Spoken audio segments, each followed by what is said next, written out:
मीरपुर नाम के शहर में तेजस अपनी पत्नी नीरू के साथ रहता था। पति पत्नी दोनों ही नौकरी करते थे। एक दिन तेजस गांव अपनी माँ के पास फोन करता है। हेलो, प्रणाम माँ। जीते रहो माँ, तुम दादी बनने वाली हो हैं? अरे वाह, ठीक है बेटा, मैं कल ही आती हूँ। जब माँ जी शहर पहुंची तो बेटे बहू ने बहुत अच्छे से स्वागत किया। लीजिए माँ जी चाय। अरे गर्मा गर्म पकोड़े ले आओ माँ के लिए। नीरू रसोई में गई और 2 मिनट में ही पकोड़े ले आई। जी ये लीजिए। बहू जादू से बनाए हैं क्या? अभी तो रसोई में गई थी। यम्मी। माँ जी शीला रसोई में पकोड़े तल रही है, मैं बस लेकर आई। हे भगवान, मेरा धर्म भ्रष्ट कर दिया तूने। अब तो गंगा जल से शुद्धिकरण करना होगा। दूसरे दिन, माँ जी मैंने नाश्ता बना दिया है, ऑफिस जा रही हूँ। पर अभी तो घर का सारा काम पड़ा है। शीला आती ही होगी, झाड़ू पोछा बर्तन कपड़े वो सब कर लेगी। हमारे जमाने में घर का सारा काम हम ही करते थे। जी माँ जी आप बहुत होशियार हैं, मैं घर ऑफिस दोनों नहीं संभाल पाती। तो जरूरत क्या है घर से बाहर जाकर चाकरी करने की? वैसे भी घर का काम खुद करने से घर में बरकत आती है, समझी? पर माँ जी। पर वर कुछ नहीं, इस महीने की पगार मिले फिर ऑफिस बंद। हाँ। रात को नीरू तेजस से कहती है, सुनिए जी, माँ जी बोल रही थी कि मैं नौकरी छोड़ दूं।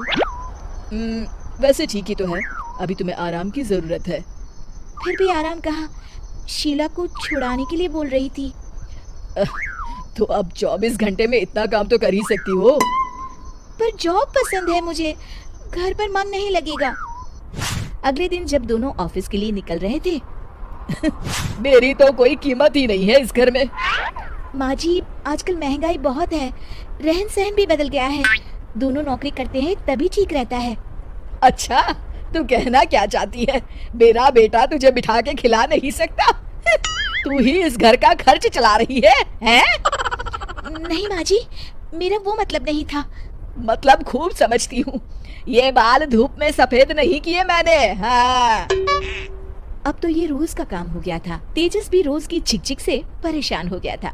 एक दिन उसने कहा, नीरू, वैसे भी तुम्हें मैटरनिटी लीव मिलने वाली है, तो अभी से ही छुट्टी ले लो। पर क्या, मेरी सैलरी अच्छी खासी है। आखिर नीरू ने रिजाइन कर दिया। जब बच्चा हुआ तो घर में सब बहुत खुश हुए।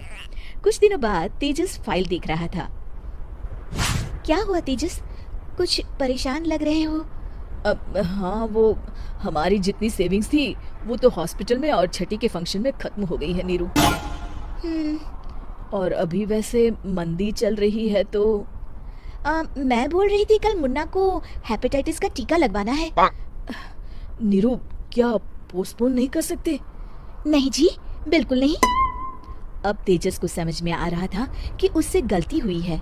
पैसों की कमी का असर घर के माहौल पर भी पड़ रहा था। अगले दिन, बेटा मेरा चश्मा और ये दवाइयाँ ले आना। पर्चा देते हुए माँ जी ने कहा। जी। तेजस, मुन्ना के लिए दूध का डिब्बा और डायपर भी ले आना, और ये किराने के सामान की लिस्ट है, इसे भी लाना है। तेजस गुस्से में लिस्ट मरोड़कर फेंकता है और चिल्लाता है, पैसे क्या पेड़ पर उगते हैं? ये ले आना, वो ले आना। अरे पर ये जरूरत का सामान ही है। वो गुस्से में बिना कुछ कहे ऑफिस चला गया। अरे अरे लंच तो ले जाइए। नीरू दौड़कर डिब्बा पकड़ाती है। एक दिन खाना खाने के बाद, नीरू, अब तो मुन्ना कुछ बड़ा हो गया, तो अब तुम वापस ज्वाइन कर लो ना जॉब। पर इस रिसेशन में जॉब मिलना बहुत मुश्किल है। ट्राई तो करो। फिर मुन्ना? माँ जी है ना, और एक फुल टाइम मेड भी लगा लेंगे। पर माँ जी, उन्हें तो पसंद नहीं। तभी माँ जी वहाँ आ जाती है और प्यार से नीरू के सर पर हाथ फेरते हुए बोलती है, अब मेरी समझ में आ गया बहू, पहले के और अब के समय में अंतर है। तुम काम शुरू करो, मुन्ना की जिम्मेदारी मेरी। मेरी प्यारी माँ जी। ये कहकर नीरू उनके गले लग गई। शिक्षा परिवर्तन संसार का नियम है, हमें भी समय के साथ चलना चाहिए। उम्मीद है कि आपको हमारी ये कहानी पसंद आई होगी।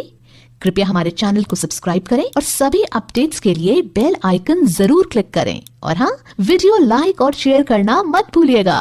Bye bye.